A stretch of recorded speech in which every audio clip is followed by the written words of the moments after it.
Peacemaker Season 2 may have been the first Project Gunn release that missed the mark for me. Now, I don't believe that the finale was as bad as people said it was, and at least for me, I definitely enjoyed most parts of it, but the parts that didn't work really didn't work for me at all. So today, let's dive into 4 things that would have made this last episode better. And without further ado, let's just get right to it. So starting with the first thing that would have made this finale better, it's simple. Cut out the last scene. Yes, it's that simple. One of the few things that really worked in this finale, for me, is concluding the story of the 11th Street Kids in such a sweet and satisfying fashion. If Season 1's biggest strength was its comedy and story, this season's biggest strength was the character development. There have been a lot of stories with this found family element, but I really mean it when I say James Gunn is simply one of, if not the best at it. I genuinely care about Chris, I care about Harcourt, I care about Adrian Adebayo Economos. So, as a sucker for happy endings, the best thing about this finale is that it perfectly wrapped the story of the 11th Street Kids and their arc that all leads to them choosing their own path together, rather than listening to the people above them. Seeing them talk at the motel was emotional. Seeing them form a checkmate in that montage was a little bit cheesy, I admit, but all of that felt earned. The combination of the amazing acting, the time we spent falling in love with these characters, and seeing their journey complete in this happy way was awesome. I mean, come on, you had to smile seeing how excited Chris was after Harcourt said it meant everything, and the needle dropped an O Lord. So, I was happy seeing this complete ending being earned after the build-up to that throughout this entire season.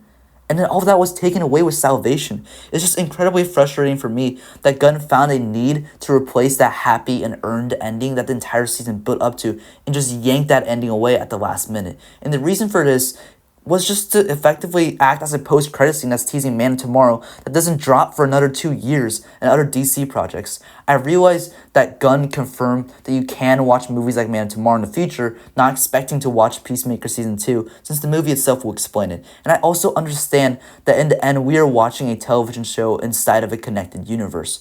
But I find it so frustrating that instead of keeping an ending to complete a season's story, Gunn decides to end it with a tease to a future DC project while taking away the ending of the season that literally just blossomed a minute ago. And what's even more frustrating is that Gunn revealed in his Peacemaker podcast that his original script ended at the montage and that adding the scene later was just Peter Safran's wishes. So yes, I think this is a relatively quick fix and it would solve so many frustrations with many people, including myself, which leads into my next fix.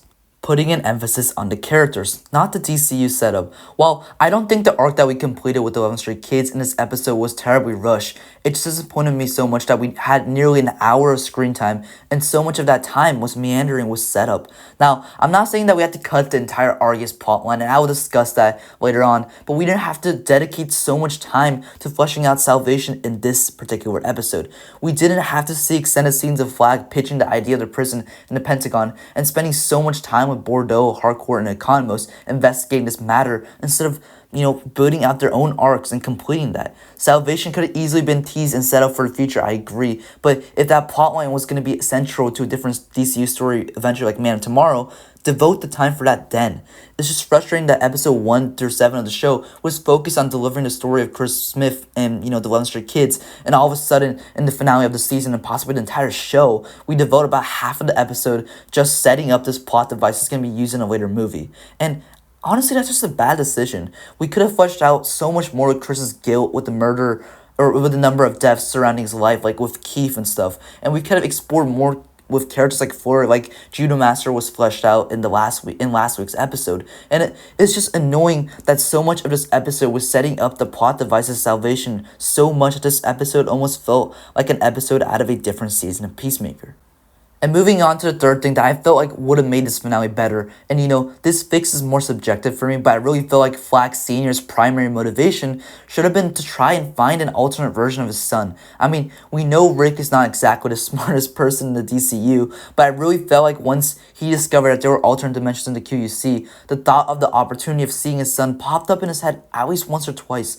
We know Flack Sr. significantly changed from his appearance in Creature Commandos and Superman because now revenge and emotions have started to cloud his thoughts, but I felt like there had to be at least some longing to possibly see his son again, and I felt like that would have made Rick feel closer to his character in Creature Commandos and Superman, and I really feel like Frank Grillo and Joel Kinnaman would have acted so good if we saw, a scene where they reunite, and I also feel like that would have made Rick's character feel like more like he's in this gray area of good and evil instead of feeling that he just became a terrible evil dude. Because honestly, his character in this last episode felt closer to that. And we know obviously Rick isn't exactly in love with metahumans, but he never was this hard cut in hating metahumans.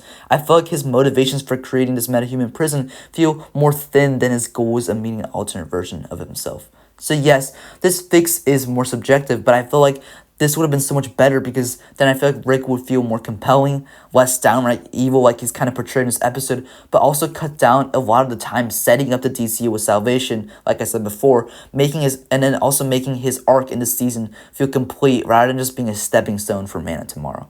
And finally, the pacing. This episode really was just a mess in pacing, in my opinion. It wasn't an absolute roller coaster, but some parts were too slow and too fast.